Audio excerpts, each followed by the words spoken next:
माँ, तुम्ही ने तो कहा था कि लड़की की 2 बार विदाई होती है, वो मायके से डोली से उतरती है ससुराल में, फिर वहां से अर्थी में विदा होती है। लो देखो मैं कितनी जल्दी ससुराल से विदा हो रही हूँ। अर्थी अच्छे से सजाई है न इन लोगों ने।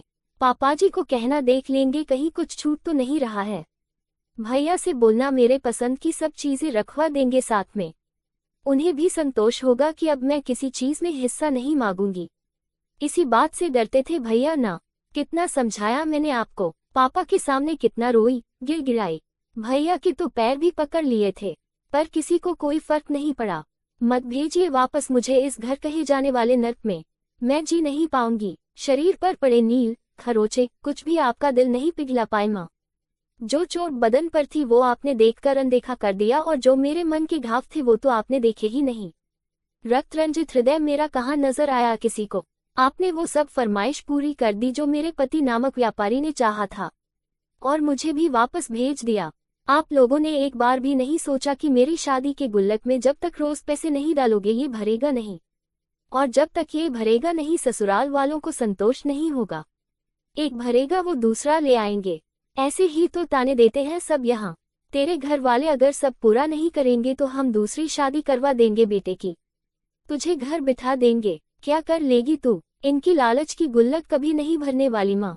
दूसरी तीसरी चौथी की ख्वाहिश है इनकी।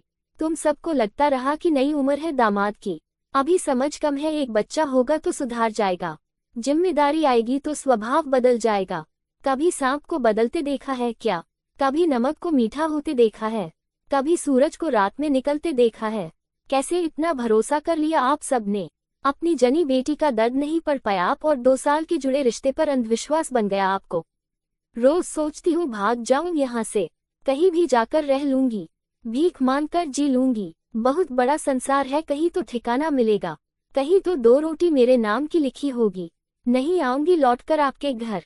हाँ, आपका घर। आपने ही कहा था बिट्टू अब तेरा ससुराल ही तेरा घर है। उन्होंने भी कह दिया कैसा घर? जब तक हमारी मांगी चीजें नहीं लेकर आती तेरा घर कैसे? ये तेरे ससुर का घर है।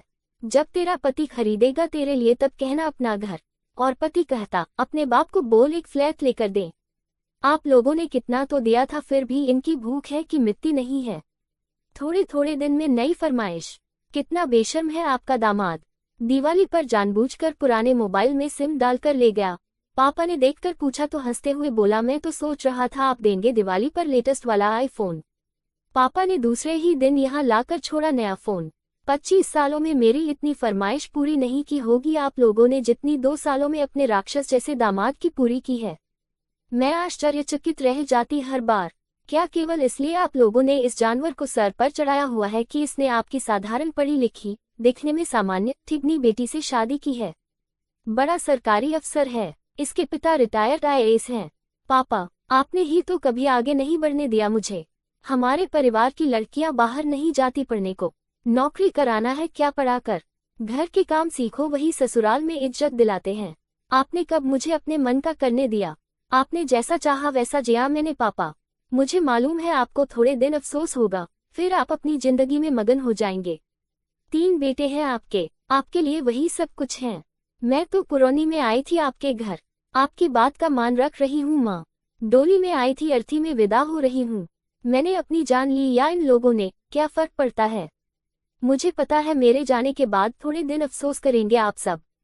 पुलिस केस बनाएगी, ससुराल वालों को पकड़ेगी, मेरे ससुर की पहुंच और पैसे के बल पर ये सब छूट भी जाएंगे। मत करना केस, मत लड़ना मेरे लिए आप लोग। जीते जी आप नहीं लड़ पाए मेरे लिए तो मरने के बाद क्या फायदा लड़कर? इसे मेरी आखिरी इच्छा समझ लो। ईश्वर अगर कहीं है तो वो कभी न कभी करेगा अपनी अदालत में इंसाफ। अलविदा आपकी अभागी बेटी। दोस्तों, आपको ये कहानी अच्छी लगी हो तो प्रतिदिन कहानी पढ़ने के लिए चैनल को लाइक शेयर और सब्सक्राइब जरूर करें, और कमेंट में अपना राय जरूर बताएं। धन्यवाद।